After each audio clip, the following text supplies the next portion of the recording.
Income tax return filing season आ चुका है एंड इमेजिन असेसमेंट ईयर 21-22 के लिए आप 78,000 रुपीज तक का टैक्स बचा सकते हैं और वो भी with zero effort, zero planning and zero investment.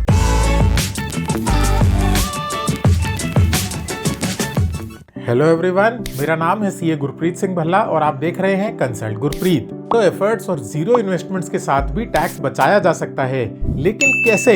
The answer is new income tax regime. और न्यू इनकम टैक्स रिजीम का नाम आते ही आते हैं कुछ सवाल। है क्या ये न्यू इनकम टैक्स रिजीम? क्या डिफरेंस है न्यू रिजीम में और ओल्ड रिजीम में? मुझे किस में ज्यादा फायदा हो सकता है? क्या मुझे न्यू रिजीम ऑप्ट करनी चाहिए? और फाइनली कैसे बचेगा मेरा टैक्स? आपके सभी सवालों के जवाब मिलेंगे इस वीडियो में, वो भी प्रैक्टिकल कैलकुलेशंस एंड एग्जांपल्स के साथ। न्यू टैक्स रिजीम में 6 टैक्स स्लैब्स इंट्रोड्यूस किए गए हैं और रेट ऑफ टैक्स को काफी हद तक रिड्यूस कर दिया गया है। न्यू टैक्स स्लैब्स कुछ इस तरह से हैं। 2.5 लाख तक की इनकम पर आपको कोई टैक्स नहीं देना। 2.5 लाख से 5 लाख तक 5% टैक्स देना होगा। 5 लाख से 7.5 लाख तक 10% टैक्स देना होगा। 7.5 लाख से 10 लाख तक 15% टैक्स और 10 लाख से 12.5 लाख तक 20% टैक्स। 12.5 लाख से 15 लाख तक 25% टैक्स और 15 लाख से ऊपर अगर आपकी इनकम है तो 30% टैक्स देना पड़ेगा। और इसको अगर एग्जिस्टिंग टैक्स स्लैब से कंपेयर करें तो कुछ इस तरह से होगा। 2.5 लाख तक की इनकम तक कोई इनकम टैक्स नहीं देना। 2.5 लाख से 5 लाख तक की इनकम पर 5% की रेट से टैक्स देना होगा। 5 लाख से 10 लाख तक की इनकम पर 20% टैक्स लगेगा और 10 लाख के ऊपर की इनकम पर 30% की रेट से टैक्स लगेगा। तो यहाँ पर ये तो क्लियर है कि टैक्स रेट्स रिड्यूस कर दिए गए हैं। टैक्स रेट्स तो रिड्यूस कर दिए हैं, लेकिन इसमें है एक ट्विस्ट। और ट्विस्ट ये है कि न्यू टैक्स रिजीम में आप डिडक्शंस और एग्जेम्पशंस का बेनिफिट अवेल नहीं कर पाएंगे। न्यू टैक्स रिजीम अभी के एग्जिस्टिंग टैक्स सिस्टम को पूरी तरह से रिप्लेस नहीं करेगा और ये आपके लिए ऑप्शनल होगा। न्यू टैक्स रिजीम को टैक्स पेयर्स के ऊपर फोर्स नहीं किया गया। न्यू टैक्स रिजीम के आने से अब टैक्स पेयर्स खुद डिसाइड कर पाएंगे कि वो अपने पैसे कहां और कैसे सेव करना चाहते हैं। मतलब ना चाहते हुए भी टैक्स सेविंग स्कीम्स और लाइफ इंश्योरेंस पॉलिसीज के पीछे भागने की जरूरत अब नहीं पड़ेगी। तो मोटा मोटी बात ये हुई कि अगर आप एग्जेम्पशंस एंड डिडक्शंस का बेनिफिट लेना चाहते हैं तो आप ओल्ड सिस्टम के साथ कंटिन्यू करें, और अगर आप सिंप्लीफाइड प्रोसेस और रिड्यूस टैक्स रेट्स का बेनिफिट लेना चाहते हैं तो आप न्यू सिस्टम के लिए ऑप्ट कर सकते हैं। न्यू टैक्स रेट्स अट्रैक्टिव तो हैं, लेकिन एग्जेम्पशंस और डिडक्शंस एक बहुत इंपॉर्टेंट रोल प्ले करते हैं कि आपको एक्चुअल में कितना टैक्स पे करना पड़ेगा, जो कि न्यू रिजीम में अलाउड नहीं है। इसलिए there is no thumb rule जिससे हम न्यू स्कीम और ओल्ड स्कीम के बीच में डिसाइड कर सकें। तो क्या न्यू स्कीम में कोई भी डिडक्शन या एग्जेम्पशन अलाउड नहीं है?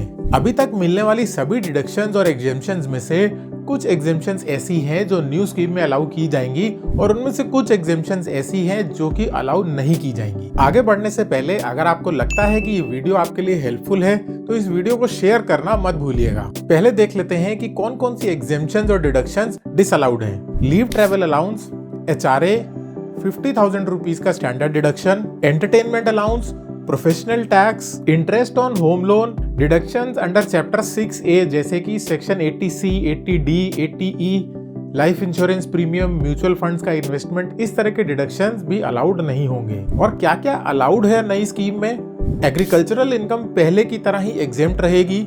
स्टैंडर्ड डिडक्शन ऑन रेंट पहले की तरह ही मिलता रहेगा। Retrenchment compensation, leave encashment on retirement, 5 lakh रुपए तक की VRS proceed, death cum retirement benefit, money received as scholarship for education etcetera, और इनकम फ्रॉम लाइफ इंश्योरेंस। तो ये है वो एग्जेम्पशन और डिडक्शंस जिनको आप पहले की तरह ही क्लेम कर सकते हैं नई टैक्स रिजीम में भी। कौन सी स्कीम आपके लिए बेनिफिशियल होगी इसको समझने का सबसे अच्छा तरीका है प्रैक्टिकल कैलकुलेशंस पे। कुछ एग्जांपल्स डिस्कस करते हैं डिफरेंट इनकम ग्रुप्स के लिए और देखते हैं किस इनकम ग्रुप को कहाँ है फायदा। पहला एग्जाम्पल है, अगर आपकी एनुअल इनकम 5 लाख रुपए है तो देखते हैं टैक्सेबिलिटी। अगर 5 लाख रुपए की आप एनुअल इनकम अर्न करते हैं तो ओल्ड रिजीम फिर न्यू रिजीम में आपको टैक्सेशन का क्या डिफरेंस फेस करना पड़ेगा। तो दोनों ही केसेस में अगर हम टैक्स कैलकुलेट करेंगे तो 12,500 रुपीज का टैक्स आपको देना पड़ेगा, लेकिन 5 लाख तक की इनकम पे दोनों ही रिजीम्स में 12,500 रुपए का रिबेट आपको मिलेगा, जिसकी वजह से एक्चुअल टैक्स पेबल दोनों ही सिचुएशंस में 0 हो जाएगा। इस एग्जांपल में कोई भी डिडक्शन का बेनिफिट हमने अवेल नहीं किया है, बिकॉज दोनों ही केसेस में टैक्स 0 रहेगा, डिडक्शन अवेल करें या ना करें। तो इसका मतलब अगर आपकी इनकम 5 लाख रुपए तक की है तो इस बात से कोई फर्क नहीं पड़ता कि आप ओल्ड रिजीम में जा रहे हैं या न्यू रिजीम के लिए ऑप्ट करेंगे। फिर आते हैं नेक्स्ट एग्जांपल पे। अगर आपकी एनुअल इनकम 10 लाख रुपए है तो क्या फर्क पड़ेगा। इस एग्जांपल में मैं 3 वाइड सिनेरियोस डिस्कस करूंगा। ओल्ड रिजीम बिना किसी एग्जेम्पशन के, old regime with exemption and new regime. तो यहाँ पर हमारे पास तीनों ही केसेस में एनुअल इनकम है 10 लाख रुपए। अब सेक्शन 80C का डिडक्शन क्लेम करेंगे 1,50,000 रुपीज का। उसके बाद हम एनपीएस का एग्जेम्पशन क्लेम करेंगे 50,000 रुपीज का। एंड देन हम डिडक्शन क्लेम करेंगे सेक्शन 80D में, यानी कि मेडिकल इंश्योरेंस 75,000 रुपीज का। तो इसके हिसाब से हमारी taxable income old regime without exemptions में आएगी 10 लाख रुपए, ओल्ड रिजीम विद एग्जेम्पशंस में आएगी 7,25,000 रुपए और न्यू रिजीम में आएगी 10 लाख रुपए। और इन पर जब हम टैक्स कैलकुलेट करेंगे तो ओल्ड रिजीम विदाउट एग्जेम्पशन में टैक्स आएगा 1,17,000 रुपए का, ओल्ड रिजीम विद एग्जेम्पशन में टैक्स आएगा 59,800 रुपीज का और न्यू रिजीम में टैक्स आएगा 78,000 रुपीज का। तो इस एग्जांपल से आप ये क्लियरली देख सकते हैं कि अगर आप एग्जेम्पशन क्लेम नहीं कर रहे हैं तो न्यू रिजीम में आपको टैक्स देना है 78,000 रुपीज का और ओल्ड रिजीम में आपको टैक्स पड़ेगा 1,17,000 रुपए का। लेकिन अगर आपके पास डिडक्शंस और एग्जेम्पशंस अवेलेबल हैं तो आपका टैक्स आएगा 59,800 रुपीज। अब इनकम ग्रुप को और ऊपर लेके जाते हैं। तो अब अगर आपकी एनुअल इनकम 15 लाख रुपए है तो कौन से सिनेरियो में कितना टैक्स आपको देना पड़ेगा ये देख लेते हैं। तो यहाँ पर फिर से हमारी तीनों ग्रुप्स में इनकम 15 लाख रुपए है और एग्जेम्पशन हम पिछली बार की तरह ही क्लेम करेंगे। 80C का एग्जेम्पशन 1,50,000 रुपीज का, एनपीएस का एग्जेम्पशन 50,000 रुपीज का एंड 80D यानी कि मेडिकल इंश्योरेंस 75,000 रुपीज का डिडक्शन हम क्लेम करेंगे।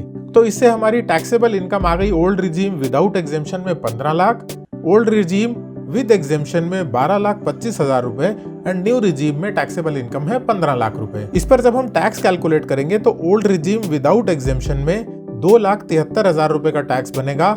विद एग्जेम्पशन अगर एग्जेम्पशन क्लेम करते हैं ओल्ड रिजीम में तो 1,87,200 का टैक्स बनेगा और अगर न्यू रिजीम में जाते हैं तो 1,95,000 रुपीज का टैक्स बनेगा। और यहाँ पर आप देख सकते हैं कि बिना किसी एग्जेम्पशन या डिडक्शन का बेनिफिट लिए हुए ओल्ड रिजीम में आपका टैक्स बना 2,73,000 रुपीज और न्यू रिजीम में आपका टैक्स बना 1,95,000 रुपीज। और यहाँ पर सिर्फ न्यू रिजीम ऑप्ट करने से आपने बचाया है 78,000 रुपीज का tax. Now let's try to conclude कौन सा टैक्स सिस्टम आपके लिए बेनिफिशियल होगा।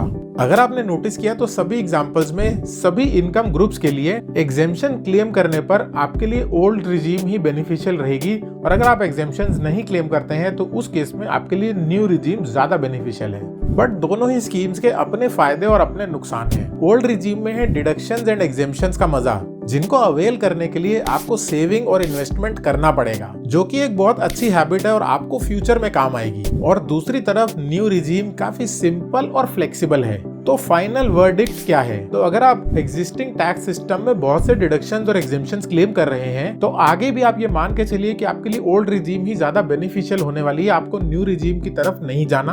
और अगर आप सेविंग्स और इन्वेस्टमेंट नहीं करते हैं तो न्यू रिजीम में ऑप्ट कर लेना आपके लिए ज्यादा बेनिफिशियल होगा। डिस्क्लेमर, ये verdict most of the cases पर एप्लीकेबल होगा। मोस्ट ऑफ द केसेस मैंने कहा है, not all of the cases. Exceptions हो सकते हैं, कोई भी स्कीम आपके लिए बेनिफिशियल हो सकती है depending upon case to case calculations, depending upon income group and depending upon exemptions. हालांकि ये सिस्टम अभी नया है तो आपके लिए चूज करना काफी मुश्किल या टेक्निकल हो सकता है, इसलिए मेरी सलाह ये है कि आप किसी प्रोफेशनल की हेल्प लें जो आपको एक ऑप्टिमल टैक्स सेविंग रूट बता सके। इस वीडियो में बस इतना ही। अगर आप ऐसी ही इंटरेस्टिंग वीडियोस और देखना चाहते हैं तो चैनल को सब्सक्राइब करना मत भूलिएगा। Thank you so much for watching the video.